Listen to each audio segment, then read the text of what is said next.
देश में चुनाव लड़ने की उम्र 25 साल से घटकर 21 साल करनी चाहिए, क्योंकि इस समय भारत के लोगों की औसत उम्र केवल 29 साल है। आम आदमी पार्टी के राज्यसभा सदस्य राघव चड्ढा ने संसद में ये मांग रखी। चलिए आज की इस रिपोर्ट में आपको बताते हैं कि इस वक्त 18वीं लोकसभा में कितने युवा और कितने बुजुर्ग सदस्य हैं और पार्टीवार इनकी संख्या कितनी है। नमस्कार, मैं यशस्वी जोशी स्वागत करती हूँ आपका यूबीई मीडिया की पेशकश सियासत नगरी में, जहां हम आपके लिए लेकर आते हैं सियासत के गलियारों से वो खबरें जिनसे आप अनजान हैं।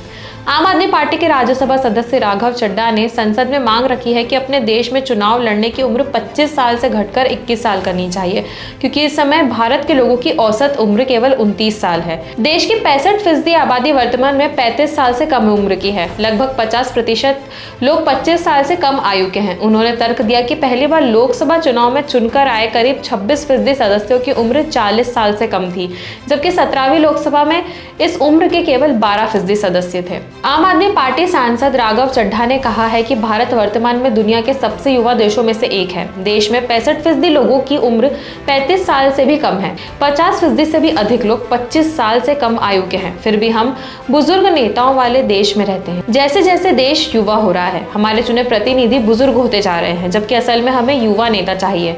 उन्होंने तर्क दिया कि जब कोई युवा 18 साल की उम्र में वोट देकर सरकार चुन सकता है, तो वो 21 साल की उम्र में चुनाव लड़ने के योग्य क्यों नहीं हो सकता।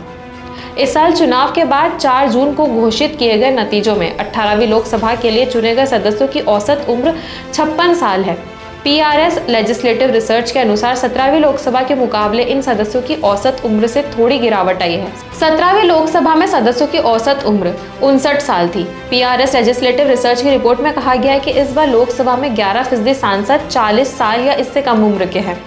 38% की उम्र 41 से 55 साल है। करीब 52% सांसद 55 साल से अधिक उम्र के हैं, जबकि सबसे बुजुर्ग सांसद की उम्र 82 साल है। एडिया की ओर से लोकसभा के नतीजे आने के बाद किए गए विश्लेषण के अनुसार 25 से 30 साल की उम्र के 7 युवा इस बार संसद पहुंचे हैं। 31 से 40 आयु वर्ग में 51, 41 से 50 आयु के बीच में 114, 51 से 60 आयु वर्ग में 166, 61 से 70 साल के 116, 71 से 80 साल के 43 और 81 और 90 साल आयु वर्ग के एक सदस्य को चुनकर जनता ने लोकसभा में पहुंचाया है। भारतीय जनता पार्टी की ओर से चुनकर संसद पहुंचे सदस्यों में 25 से 35 साल की उम्र के 4 युवा हैं। 36 से 45 आयु वर्ग में 25, 46 से 55 आयु के बीच 73, 56 से 65 आयु वर्ग के बीच में 91, 66 से 75 साल के 47 सांसद चुने गए हैं। 76 साल या इससे अधिक उम्र का कोई भी सांसद भाजपा में टिकट पर नहीं चुना गया है। वहीं कांग्रेस के टिकट पर संसद पहुंचे सदस्यों में 25 से 35 साल की उम्र के 6 युवा हैं। 36 से 45 आयु वर्ग में 19, 46 से 55 आयु के बीच में 26, 56 से 65 आयु वर्ग के 30, 66 से 75 साल के 17 सांसद चुने गए हैं। 76 साल से अधिक उम्र का एक सांसद कांग्रेस की ओर से चुना गया है। कांग्रेस के साथ लोकसभा चुनाव लड़ने वाली सपा के टिकट पर संसद पहुंचे सदस्यों में 25 से 35 साल की उम्र के 4 युवा हैं। 36 से 45 आयु वर्ग में 5, 46 से 55 की आयु के बीच में 11, 56 से 65 आयु वर्ग के बीच में 9, 66 से 75 साल के 7 सांसद चुने गए।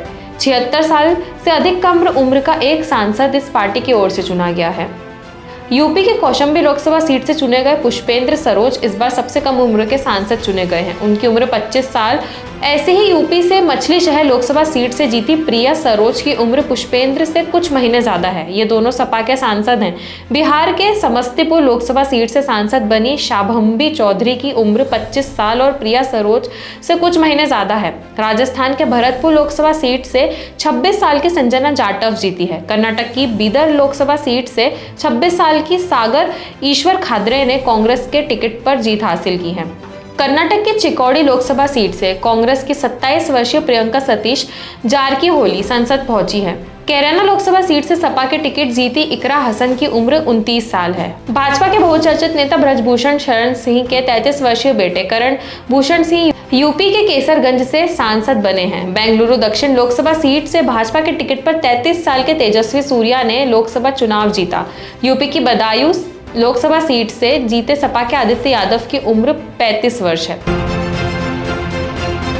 तो यह थी हमारी आज की खास रिपोर्ट, और आपको ये कैसी लगी अपने विचार हमसे जरूर साझा करें। वीडियो पसंद आए तो इसे लाइक और शेयर करें, साथ ही चैनल को सब्सक्राइब जरूर करें। सियासत नगरी आपके लिए लाता रहेगा ऐसी ही सियासती खबरें। तब तक के लिए धन्यवाद।